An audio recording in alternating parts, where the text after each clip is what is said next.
On this week's episode of What's Up Weekly, the holiday festivities begin. Here's some students' favorite holiday movies. And the all-female a cappella group Ladies First is here for a special performance. What's Up Weekly starts now.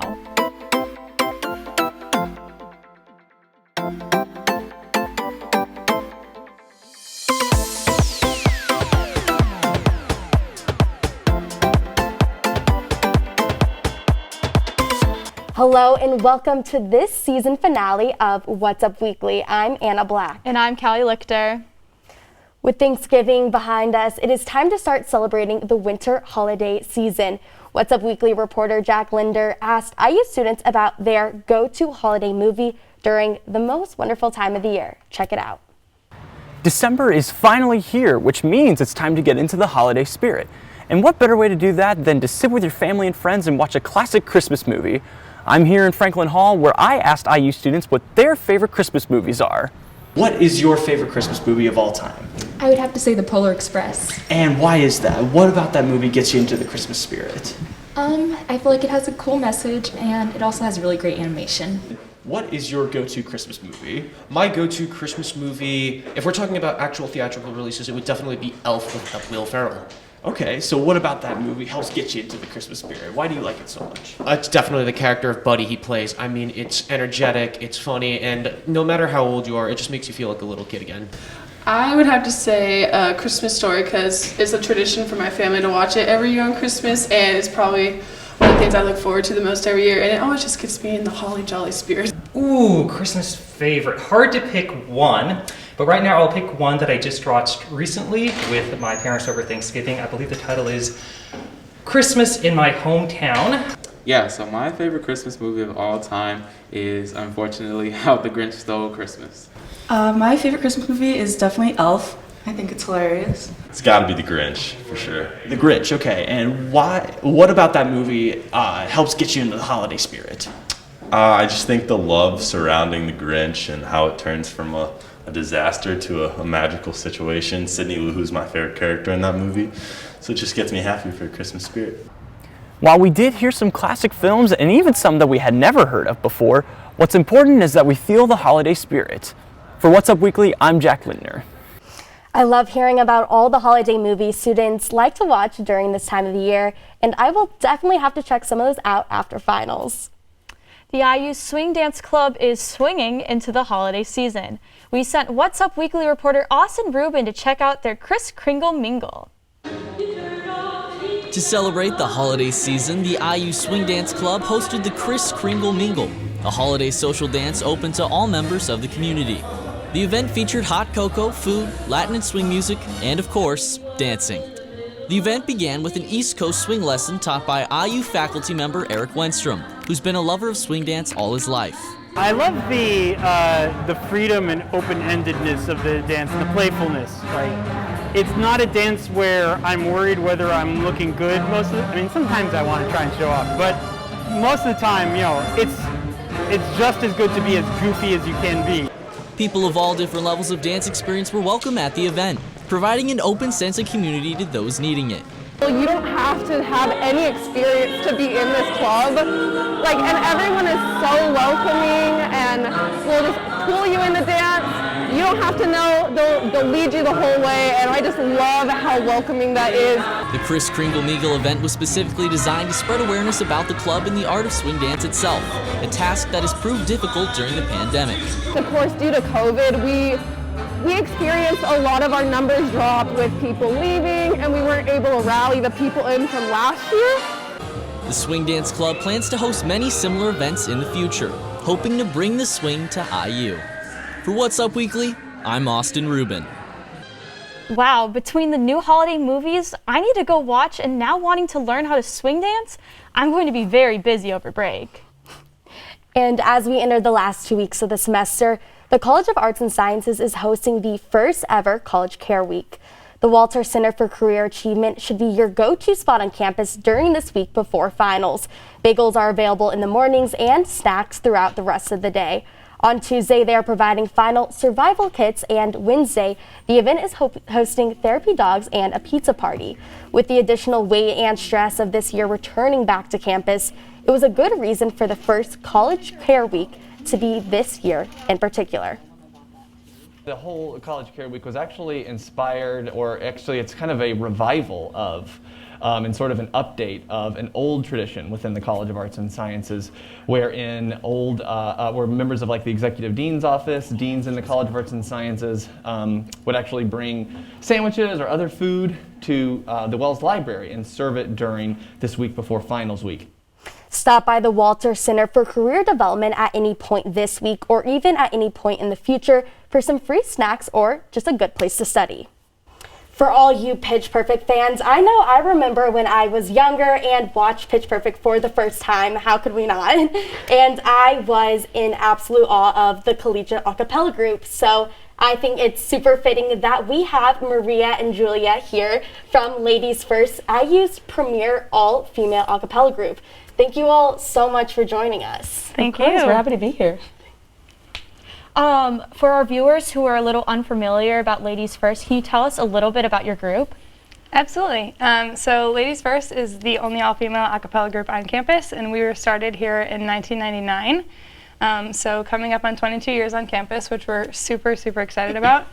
And we have 13 women, and we kind of just go throughout the semester rehearsing and performing all around the Bloomington area, the Indiana community, and around up to Indianapolis. Yeah, we have 2 shows a semester, one show a semester. We actually just had our winter show. It was in November, and we performed in the Jacob School of Music. And then other semesters, actually next semester, we're going to be performing at the Buzzkirk Chumley Theater on Kirkwood. But that's just where we can really showcase how much we've done throughout the entire semester. We rehearse 3 days a week, so it's a total of like 7 hours. And then also there's the other times where we hang out outside of singing. But yeah, that's a little bit about our group. So has COVID impacted your performances and even practicing? Like, how has that been like throughout this past year? Yeah, absolutely. So when we were all sent home originally in March of 2020, we obviously all went home, hadn't seen each other, the same FaceTime, Zooms that everybody else was doing. And we were lucky enough that spring, we obviously canceled our show that Julie was just talking about, but we were lucky to come back towards the end of summer. And be able to do a live stream concert outdoors at a friend of ours, Lakes. So that was really, really great. And that's kind of where we picked up where we left off. And then coming back that next semester, we pretty much just followed all the same regulations with masks and social distancing and things. But as far as actual events, obviously you need people to perform for. So that was pretty much where we were lacking the most. But we've been able to get kind of creative with different live stream shows and different virtual performances and stuff like that. Yeah, when we came back last year for the fall, we actually had to do our show virtually, which was a little bit tough. Just because it's kind of hard to sing when people don't clap for you, yeah. Or like you know, get the camaraderie. But then our spring show, we actually were allowed to have just the seniors' parents come and see their show, which was really special because it was their senior show last spring. And then this semester, we got to perform for around 50 people, I would say. You know, just going by the guidelines. But with the live stream, we've actually been able to do live streams for the past 3 semesters, and it's been great. I'm actually from California, so my parents can't always make it out. Not every parent can make it out, or friends or family. So it's actually been really awesome once we figured out the live stream that people could be able to watch it and watch it back as well, because we have it on YouTube. Yeah, so it was definitely tough that we weren't able to do it in front of a group of people, but we kind of figured out a way for a lot of people to be able to watch us from far away, which is really nice. Yeah, that's awesome. Yeah. And as for the audition process, can anyone join your group? And then how many members do you have? Yeah, so anyone can join. We sing primarily soprano, alto ranges, but anybody who feels like they want to sing in that range can definitely audition. We hold auditions at the beginning of the fall semester, and that's usually during COVID. It was virtual, but we've been able to bring some of that in person back. And then we have 1 day of that, 1 day of callbacks, and then you're in. So once you're in, you're also in for 4 years. We don't re-audition the same group every year. And as far as numbers, we've kind of been all over the board. We've been as big as 16 and as small as 10, 11. So it really just depends what the group sounds like that year, and people who are graduating, people who are able to be there, but definitely very flexible with those numbers. Yeah, I mean, for example, our year, they took 6 freshmen, or 6 people, and all of them were freshmen. And then the year before, or the next year, we only took 2. So it really just depends on the voice parts that we need and then who we lost the year before. But auditions-wise, we have people come in and sing 2 songs that they think that showcase their voice the best. And then the next day is with callbacks. We have people sing in a group because obviously when you're an a cappella, being a soloist is important, but also blending is even more important. So the next day with callbacks, we kind of see how women can be able to blend together like an alto with a soprano and see how it sounds. So yeah. Awesome. And I believe you all also put out albums. Is that right? Yes. That is probably our biggest accomplishment, Yeah. at least, and we're both seniors in the past 4 years. And we try to keep those so that at least, every 4 years we get something out there. But we did release an album this past March. It's called In Full Bloom. You can stream it on all kinds of services, all of your Apple Music, Spotify, anywhere you listen. But yeah, that was also something that was impacted by COVID, so especially being able to take that really long project and finally have that able to share with everyone has been a super, super amazing experience. And the song that we sang tonight, one of them is on there, if you guys are interested in that, and lots more. And then we're actually hoping to do a few more singles just once we kind of figured out the process. We realized that we could probably do a few more singles at least before we graduate to be able to put out. So stay tuned for this coming semester because there might be a few more songs coming out for Ladies First. But yeah. That's really cool that you guys are able to record and put it out there for anyone to listen to. So moving to performances, what was your guys' favorite performance in all your years being in Ladies First? That is a good question. I know what it is for me. Okay, you go first. Okay, so I need a minute. So we, as Maria was saying, we perform around Bloomington, but we've also actually been able to perform with other a cappella groups, other collegiate a cappella groups. And our sophomore year, actually like 2 weeks before COVID, so it was a great experience to leave off before going home. We got invited to Miami of Ohio to sing with Soul to Soul a cappella, which is a boys group there. They actually have an invitational where every a cappella group invites a different a cappella group from a different college.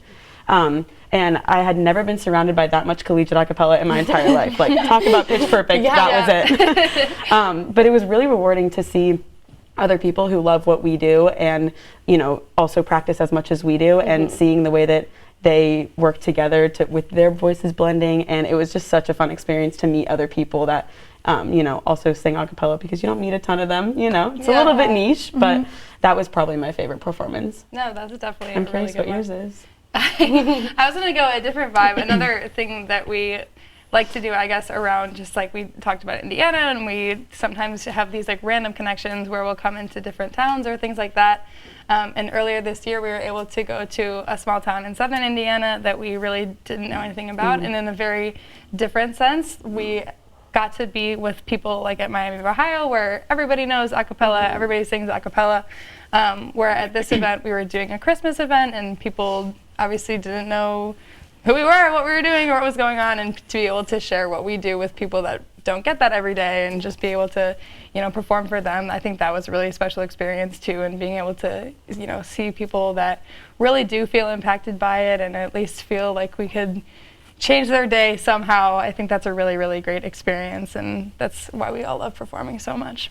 Yeah, that's great. Yeah, well, thank you for stopping in, and we can't wait to hear what amazing songs that your group has prepared for us. Thank you so much. Thank you for having us. Coming up after the break, a special in-studio performance with Ladies First and the latest trending topics. Stay tuned.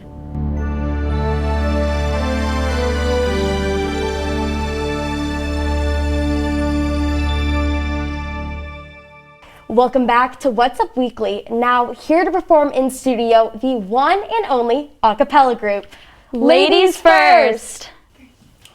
I remember I lost my mind. There was something so pleasant about that place. Even your emotions have an echo, so much space. And when you're out there without care, yeah, I was out of touch. But it wasn't because I didn't know enough. I just knew too much. That make me crazy. That make me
I was little, ever since I was little, I look back, but and it's no coincidence I've come, and I can die when I'm done. Come on, Maria. Maybe I'm crazy. Maybe I'm crazy. Maybe we're crazy.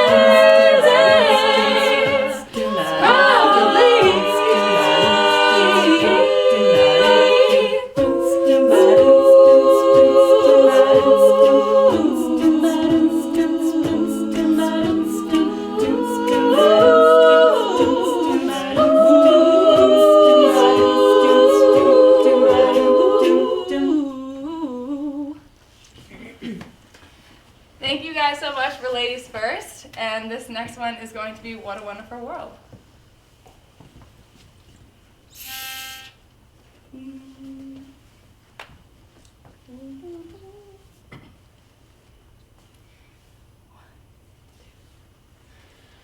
I see trees of green, red roses too. I see them bloom for me and you, and I think to myself, what a wonderful world.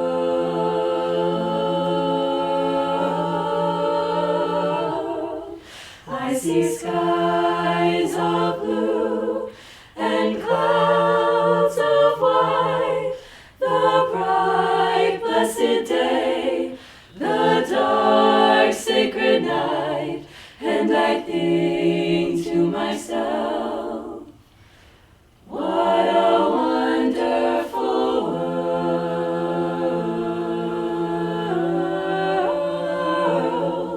The colors of the rainbow, so pretty in the sky, are also on the faces of people going by.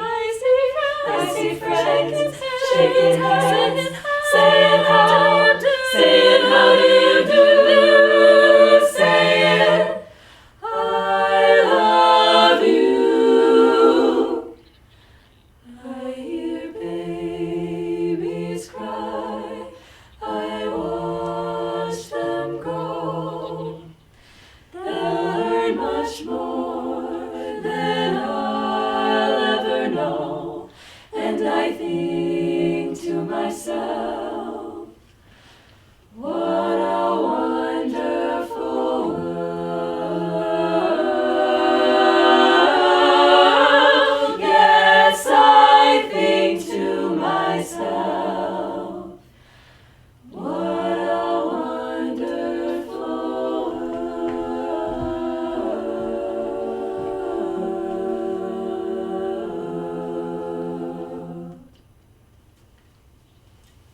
I mean, what an amazing performance. Thank you so much, ladies. And now it's time to get into this week's trending topics. Lil Nas X is no stranger to TikTok fame, and Saturday he proved that he is the king once again by posting a star-studded video at Variety's Hitmakers Brunch. Nas's video was to the viral Bing Bong TikTok audio. The original video posted by Side Talk NYC has gained over 36 million views on the app. Even though the audio is funny, that's not what gained the internet's attention. The Pass the Phone style video included, are you ready for this? Driver's license singer Olivia Rodrigo, rapper Jack Harlow, singers Normani, Anita, and Tinashe, Skater Boy singer Avril Lavigne, and Chloe Bailey from the duo Chloe and Halle. It was so star-studded, I didn't know who was going to pop on screen next. At the awards, Nas was presented with Variety's Innovator of the Year award. When he accepted the award, he said, "But I came out, I was myself, I did what I needed to do. I put effort into every single part of my career, and I'm super thankful for this award." I mean, I love how Lil Nas is still so relatable. I mean, he uses the internet, makes TikToks just like us, but his might go more viral than mine would. But one accidental text has turned into a heartfelt friendship and a Thanksgiving tradition. 6 years ago, Wanda Dinch thought she was sending a text message to her grandson to come over for dinner. But little did she know her grandson had actually changed numbers. Instead, the text went to a high school senior at the time, Jamal Hilton. He accepted the invite anyways, and Wanda made an extra plate. They celebrated their 6th Thanksgiving dinner together this year. The tale of their friendship went viral across social media, and now Netflix is documenting it in an upcoming film, The Thanksgiving Text. They say they hope the film encourages people to befriend others, even in unusual or, in this case, accidental circumstances. Now, this is what the holiday season is all about. And that's what's up this week. We will see you next season. Be sure to follow us on social media. Follow us on Instagram and Twitter at IUSTV News. For What's Up Weekly, I'm Anna Black. And I'm Callie Lichter. Thanks for watching and have a happy and healthy holiday season.